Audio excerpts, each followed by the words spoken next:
the president leaned heavily on the Secretary of State in Georgia, Republican Brad Raffensperger. To the top election official in the state, he told Raffensperger that Raffensperger needed to find Trump around 12,000 votes, just enough votes to undo Biden's win there, declare Donald Trump the winner. Say you recalculated. Raffensperger also got another call, though, from the president's ally in the United States Senate, Republican Senator Lindsey Graham of South Carolina. Senator Graham also called Raffensperger and told him he needed to toss out all the mail-in ballots from some Georgia counties. You know those mail-in ballots, the one that skewed heavily for Biden? Yeah, chuck all those in the trash. Then redo the count and then see who comes out on top. That's what Lindsey Graham told him he needed to do. The president's White House chief of staff, Mark Meadows, even flew to Georgia unannounced to stand there in the building menacingly near the vote counters while they audited the ballots in Cobb County. What's the White House chief of staff doing here in person, looming over the audit of these ballots?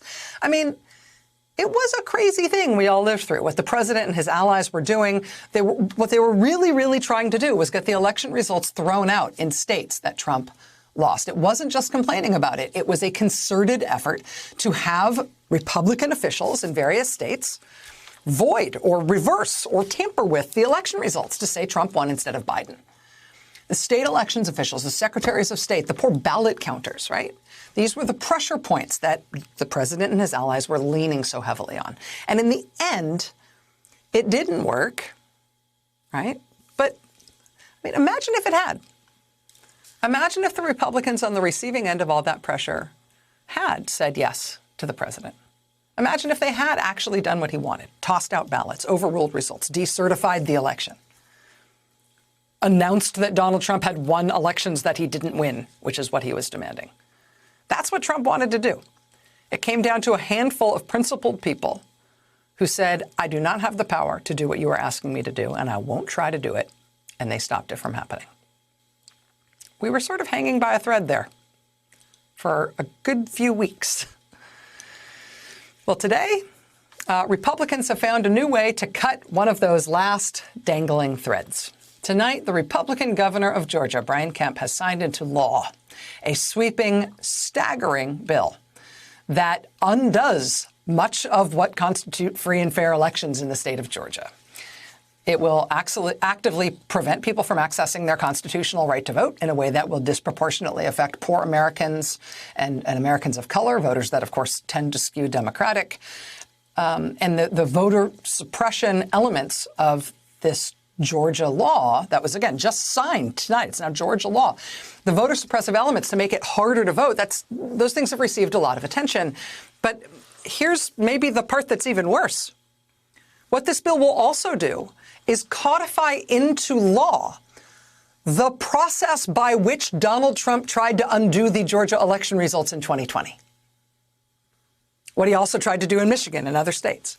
I mean, what Republicans in Georgia have written into this voter suppression law that was just signed tonight is that they have given the Republicans in the state legislature the power to do in Georgia what Trump was trying to do in 2020 when he was trying to nullify the election results and instead have himself declared the winner. By mandate of this bill that just passed into law in Georgia tonight, the Secretary of State in Georgia, the one who stood up to Trump's orders that he needed to find the right number of votes and overturn the election, by mandate of this bill signed into law tonight, he will hereby be removed as chair and voting member of the state election board, which is the entity that oversees the certification of elections in Georgia. That power will instead be handed to the Republican-controlled legislature, who will appoint a new chair of their choosing, as well as the majority of the board's members.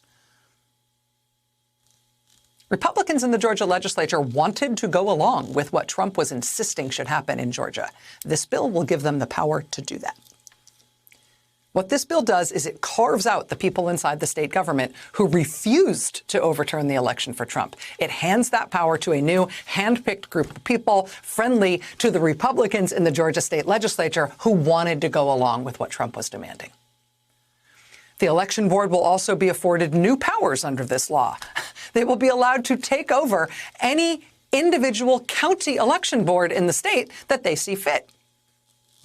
So again, Republican-appointed officials from the state legislature allowed to take over any county's elections operations.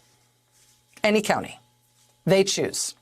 They don't like a result in a specific county, they can oust that county's election machinery and instead take over themselves.